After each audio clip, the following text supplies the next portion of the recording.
Hi, Jan here. And what I'm going to cover in this specific video and what you'll walk away with is whether you should hire an agency for your furniture online marketing or you should be hiring and building up an in-house team yourself. And who am I? First off, basically, I'm talking from experience. I personally have overseen multiple eight figures spent furniture industry. I've analyzed the data to get know what works generally, and that's sort of why you can listen to me. So, first off, when should this even be considered? Right, an in-house team, you would have to hire people, an agency that you would hire, it doesn't necessarily make sense in all cases. This is something that can make sense if you have funding, if you're a startup working with venture capital. It's something that can make sense because, well, it's added speed of implementation in the early stages. But generally, outside of this scenario, it's not something that actually makes sense in the starting stages.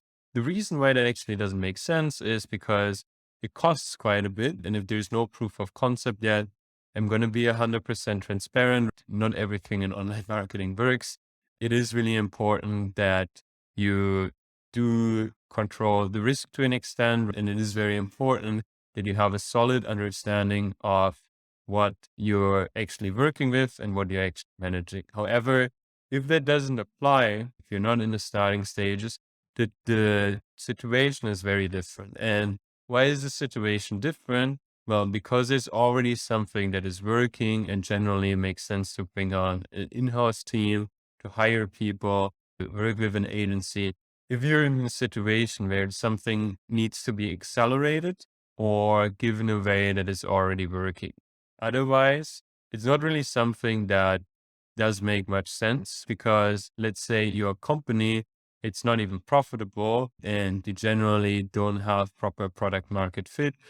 That's something that should be worked on before you're looking into any of these other things. In general, at a low scale, anyone who has access to the right resources, who has access to the right training, who talks to the right consultants, etc., can basically have something that rudimentally works. And the reason why I'm saying this is because we want to help you guys. And I've seen this so much where people work with agencies that hire their own staff where they really shouldn't be.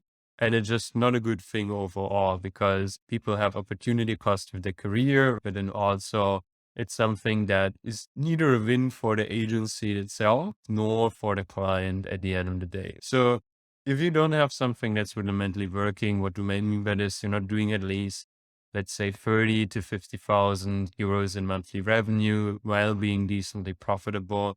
It's not something that you really should look into. And again, there's a lot of people who are going to tell you the opposite, but you can think about it. It's against my financial incentive to be telling you this. So there definitely has to be a certain grain of truth in this. And what you should do, if you're not sort of within that range, you tried a bunch of marketing stuff yourself or for contractors, the solution is not to hire more people or to hire different people because there's something fundamentally broken with your setup. And because that's the case, you should fix what's fundamentally broken. And what it usually is, it's product market fit. Product is either not drastically better than competitors or it's not drastically cheaper than competitors. And it's kind of the only two dimensions where that really need to be looked at in order for this to make sense. Also, again, if you tested it, right, with the strategy stuff, sometimes the strategy makes sense on paper, but then in reality, it doesn't 100% work. Aside from that, if you're in a situation where it makes sense to bring someone on, there's generally four dimensions. And those dimensions are, first off, the speed of increasing and decreasing the capacity and the channel amount. That's part one. So what do I mean by this? So for example, being able to double how much effort is being put into a channel that is actually working, how many eyeballs are looking at that channel, etc., or just testing drastically more for that specific channel, but also being able to add on additional channel. For example, like you have XYZ traffic channel working. How long does it take to be able to test these other channels? And the other one is essentially control. So making sure that everything goes live at a very specific time frame in a very specific way, etc., etc. So that's part 2. And then part 3 is basically cost, as well as 4 is expertise. So first off, you have the in-house team. And with the in-house team, in general, the benefits are that you have more control, because those are people who are only going to work on your account, and you can get operational efficiency over time. And what happens there is that your chief marketing officer is going to save quite a bit of time, and you're going to have increased stability to an extent. Those are basically the benefits. But then if you look at the downside, it's basically if things need to happen fast, there's usually an issue, because you can't just increase capacity very quickly. You can't scale very quickly, or this kind of setup. You can't really make sure that things are running smoothly when you're adding scale. It's generally something that's much, much slower as an approach. However, if you truly want to have qualified employees, they can be very hard to find. So whether that's remotely or locally, can be very tricky, because if you ask yourself what a good employee is, it's someone who doesn't feel a lot of negative emotion. They don't really like drama. They're just productive humans in general. They work hard. They have a high need for achievement. They pay attention to detail. They're very honest. They're also, specifically in the online marketing space, very open to new concepts, to new experience, etc., etc. And they need to have a very high IQ, because otherwise they really have to be micromanaged. And at the end of the day, it winds up costing more than it actually brings to the table. Because if you think about it, if you have one employee, you could be having someone who's much better, could be 3 times as productive, or you can have an ad buyer who can get you 50% more profits of your ad spend, and you're not even aware of it, just because the people that you're working with, they don't really have this profile. And then also, if they need to manage people, they need to have decent communication skills. On top of that, normally they also need relevant experience. What you're talking about here is a very, very small fraction of the population, especially because with the general online marketing space, it's not something that you can get a college degree on or anything. Like maybe you can at this point, but it's not really something that is like a very far spread thing, right? You can probably find like an exception here and there to this statement, but in general, there's just not that much supply of good candidates. It's not like you have a consulting firm and you're hiring people who have a business degree, because there's so many people with a business degree. It just makes it very, very hard. And you do have to be very stringent on these values that I just named, because otherwise they're just going to blow up in your face. Like there's this saying where the mishire in general costs a company like 30,000, and probably of the opinion that if it's a company that's growing quick, where there's generally something in place that is working and that needs to be accelerated, it's probably much more. Because if you look at the opportunity cost, let's say there's someone else who thinks about implementing a similar strategy and who executes much quicker because they're hiring appropriately, something that's going to happen is in the long term, they're going to outcompete you, just because the people within the organization, they're just not as good. They're not as disciplined in execution in one, and the other one over time, because it executes so much better, should wind up winning. So that's part 1. Part 2 is, if you have a smaller organization, you probably don't want to have someone with track record in one specific field. But what you do want to have is you want to have some kind of generalist. We call this like a marketing executive in English sometimes. Like there's a couple different job descriptions people have for this, or names people have for this position. However, the thing with the generalist is, in my experience, they usually don't know the right settings for ad accounts, for an email campaign, etc., etc. And there's not really enough manpower to test things very quickly. The other thing with the generalist, or generally with the in-house team, is that they're only seeing your business. And what happens if they only are being exposed to one thing constantly, they're going to be thinking about in one thing, and it kind of becomes this weird loop that doesn't get broken off, where people just aren't being exposed to external information. And that's something that over time doesn't make much sense, because specifically this field is something where there's a lot of changes that are happening a lot of the time, very, very quickly. And you do need people that are very adaptable, and you do need to have a structure that is adaptable. With a bigger organization, it's sort of a similar issue. And with that, it's even a little bit more extreme because they're only looking at their specific channel. It can be something that can be very tricky to organize if you have this bigger team.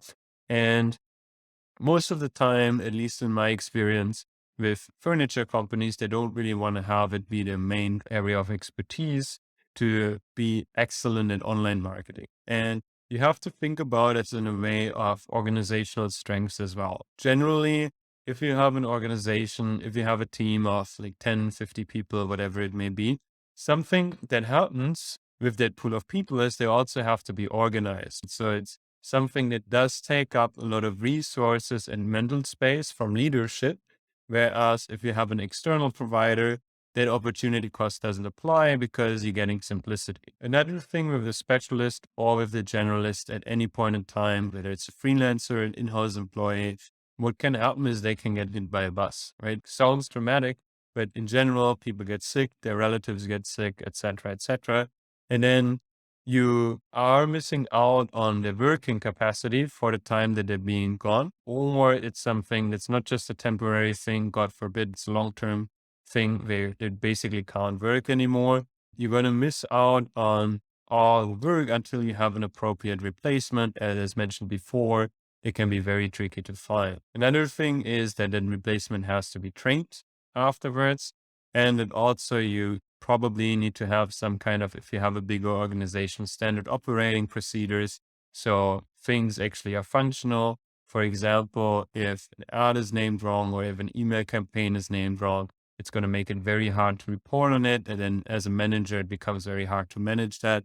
And there's that cost as well, because these SOPs have to be put in place. And then another thing is the interfaces change very frequently. It's like if you want to do a video or if it needs to be instructions like this button, click this button, click this button, it's not something that generally works because the interfaces change too frequently. I think in the last 2 years, with any kind of dashboard that I'm aware of, there's been multiple changes. And it's something where it constantly has to be updated. And it's kind of something where this complexity that I talked about previously manifests. Now, there's ways to optimize this. There's ways to structure them in a way that does make sense. And there's also ways to optimize the recruitment as well. And that's something that we can help with. However, in our experience, you need to add capacity fast if you want to accelerate something that's already working, or if you just want a fresh point of view.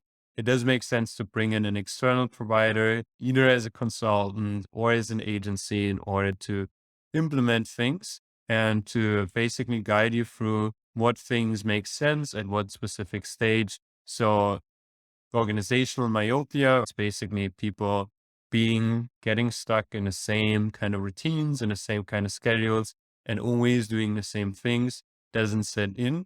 And it's just something that internally is very, very tricky to do. So again, does make sense to have a consultant or an agency to implement things. The agency is particularly suitable if you want to add capacity quick, or if you're not interested in, as an organization, in understanding online marketing in depth. Otherwise, the consultant does make sense.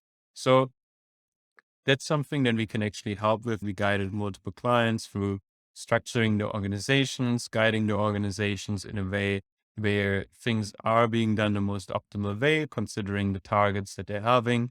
That's part one. We also, as I mentioned, in the last couple of years, managed multiple 8 figures in client spend, specifically in the furniture industry.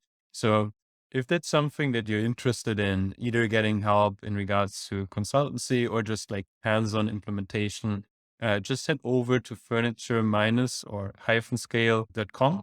And when you're there, just apply for a free call. And if you think we can help you, what we're going to do is we're going to go ahead, we're going to schedule a free consult, and we're going to give you a specific action plan where we're going to guide you through on, hey, these are the things that make sense to implement for you right now.